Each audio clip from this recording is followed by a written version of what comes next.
Should photographers hire models? And how can models stand out so that photographers notice their portfolios and want to hire them? That's what I want to talk about today. My name is Michael. I'm a fine art boudoir photographer based in Tulsa, Oklahoma. If you'd like to see more of my work, you can check out my website below at michaeldoolittle.com, or you can visit my Patreon and see a brand new photo every day for just $1 a month. I've been shooting boudoir photography for 6 years now, and in the beginning of my career, I did indeed work with a number of hired models. It's not something that I do anymore, just because at the stage I'm at with my business and my following, I really just don't need to.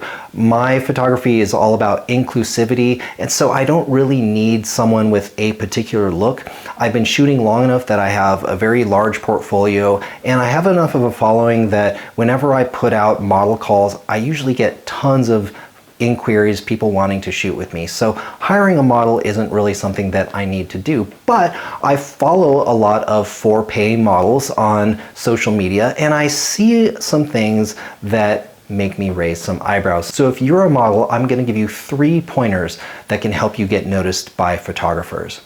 The first is that your portfolio should reflect your style.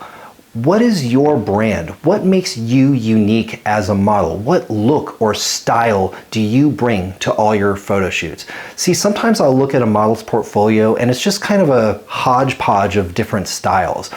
The models that I follow and the ones that I've seen that are really successful carve out their niche, and they only work with photographers who cater to that niche, who allow them to have more photos in their portfolio that are the kinds of photos they want to put out there, so that other photographers looking for that particular style will hire them. Don't just take money from whoever's willing to give it to you. Be discerning about who you work with and make sure that their style fits what you are trying to accomplish with your modeling. Number 2, learn how to pose.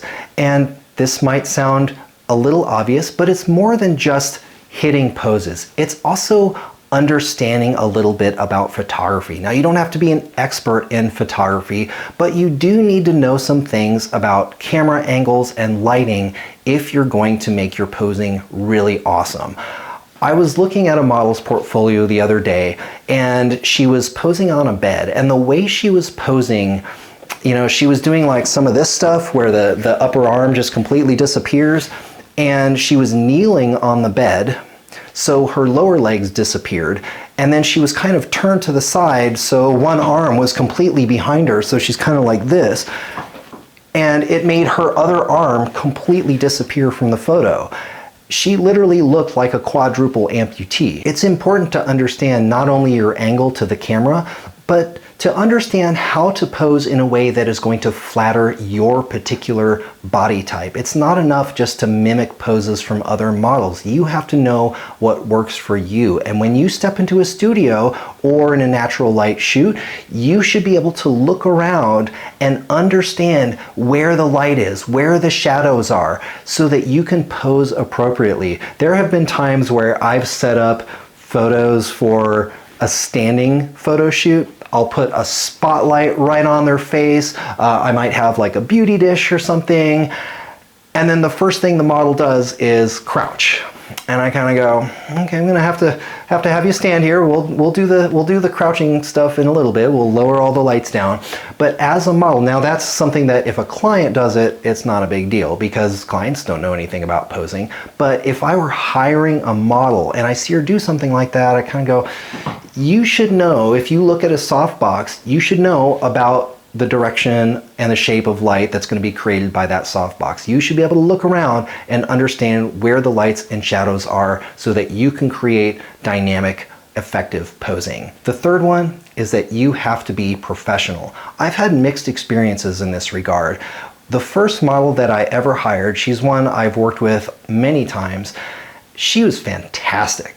So not only did she have a very stylistically consistent portfolio that it made it easy for me to choose this is definitely a model that I want to work with. She had a unique look that she was bringing to all of her photo shoots, but when I inquired, she sent me a form that detailed all of her do's and don'ts. This is what I will photograph, this is what I will not photograph. It explained her rates, it explained how she expects to be compensated, when she expects to be compensated, and I had to agree to all that stuff in order to shoot with her. I think that's really valuable because I do the exact same thing as a photographer. I send all of my clients and models a form that explains my guidelines, what I will do and what I will not do. I explain things like I have a no contact policy. I never touch my clients or my models. I never ask them to do anything that wasn't agreed upon prior to the shoot starting. I allow them to bring a friend, things like that. You have to lay out your terms from the start. And then when you show up for that shoot, you should be not only on time, you should probably be early. And like this model that I used to work with, not only would she be early, but she would walk into the studio with like bags and bags, like 2 large suitcases full of stuff. And she would say, well, this is all I have today. Her hair and makeup would be perfect, already rocking and ready to go. Her nails would be done. That was part of her look. She had these very unique nails. And I got a ton of great photos with her because she not only knew how to pose in a way that flattered her body, but she also understood lighting. And so she knew to face her body this way toward the light, or maybe turn this way to create a little bit of shadow. That is a great model. I've also had times where I hired a model and they really struggled to hit some basic poses. They really didn't seem to have a very big vocabulary of poses, and they didn't really seem to bring anything that was unique that I couldn't have gotten with just a free volunteer or even a client who happened to release their photos for public viewing. I believe very strongly that if you're a photographer or a model and you believe that you should be compensated for your time and skill, you should. There's nothing wrong with a model asking to be paid, but if that's what you're gonna do, then you have to approach it as a professional in every respect. So what do you think? I'd love to hear more about your experiences with models or photographers in the comments below. Thanks for watching. Once again, my name is Michael. I'm a fine art boudoir photographer based in Tulsa, Oklahoma. Hit my website in the link below to see more of my work, or visit my Patreon where you can get a brand new photo every day for just $1 without any blurs or censorship or any of that stuff. Thanks for watching, and I'll see you next time.